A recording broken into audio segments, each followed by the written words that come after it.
So, hey, how you doing? Again? It's Kelley. Anyways, I was getting ready to go to bed, and I was just thinking of a good old bedtime story that I used to read the kids I used to take care of.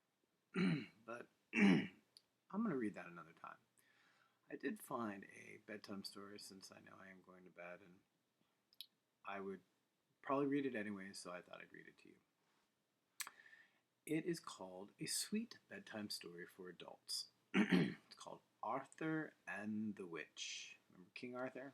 Alright, well, so do I. Anyways, here's how it goes King Arthur and the Witch.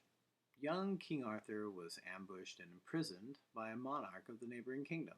The monarch could have killed him, but was moved by Arthur's youth and ideals. So the monarch offered him his freedom, as long as he could answer a very difficult question. Arthur would have to have a year to figure he would have a year, I'm sorry, to figure out the answer. And if after a year he still had no answer, he would be put to death. Oh my god. The question you ask, what do women really want? Oh, come on, guys and girls. Such a question would perplex even the most knowledgeable man, and to young Arthur it seemed an impossible query. But since it was better than death, he accepted the monarch's proposition to have an answer by the year's end. He returned to his kingdom and began to poll everyone: the princesses, the priests, the wise men, and even the court jester. He spoke with everyone, but no one could give him a satisfactory answer. Many people advised him to consult the old witch, for only she would have the answer.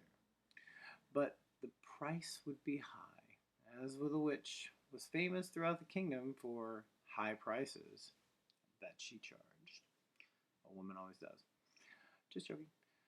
The last day of the year arrived, and Arthur had no choice but to talk to the witch. So she agreed to answer the question, but he would have to agree to her price first. Ooh, it's getting interesting. The old witch wanted to marry Sir Lancelot. I mean, come on, I would. The most noble of the knights of the Round Table and Arthur's closest friend. Young Arthur was horrified. She was a hunchback and hideous and had only one tooth, smelled like sewage, and made obscene noises, etc., etc. He had never encountered such a repugnant creature in all of his life. He refused to force his friend to marry her and endure such a terrible burden. But Lancelot, because he's kind, learning of the proposal, spoke with Arthur. He said nothing was too big of a sacrifice compared to Arthur's life and the preservation of the Round Table.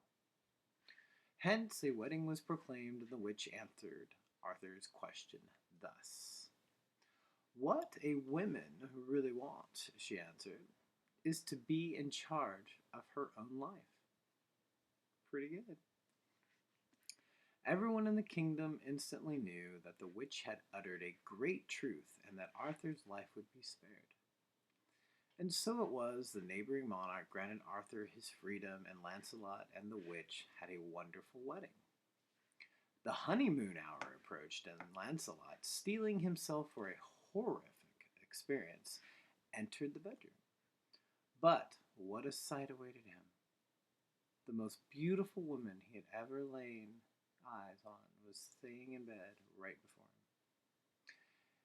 The astounded Lancelot asked what had happened. The beauty replied that since he had been so kind to her when she appeared as a witch, she would henceforth be her horrible deformed self only half of the time, and the beautiful maiden the other half of the day. But which would he prefer, beautiful during the night or day? Lancelot pondered a predicament, because during the day, a beautiful woman to show off to his friends, but at night, in the privacy of his castle, an old witch. Or would he prefer having a hideous witch during the day, but at night, a beautiful woman for him to enjoy wondrous, intimate moments? Well, noble Lancelot, poor Lancelot, said that he would allow her to make her own choice. What a wonderful thing to say to a woman. I know that, being gay. Upon hearing this, she announced that she would be beautiful all the time because he had respected her enough to let her be in charge of her own life. Now, what is the moral of this story? The moral is, if you don't let a woman have her way, things are going to get ugly. Anyways, have a good night, and I'll talk to you later.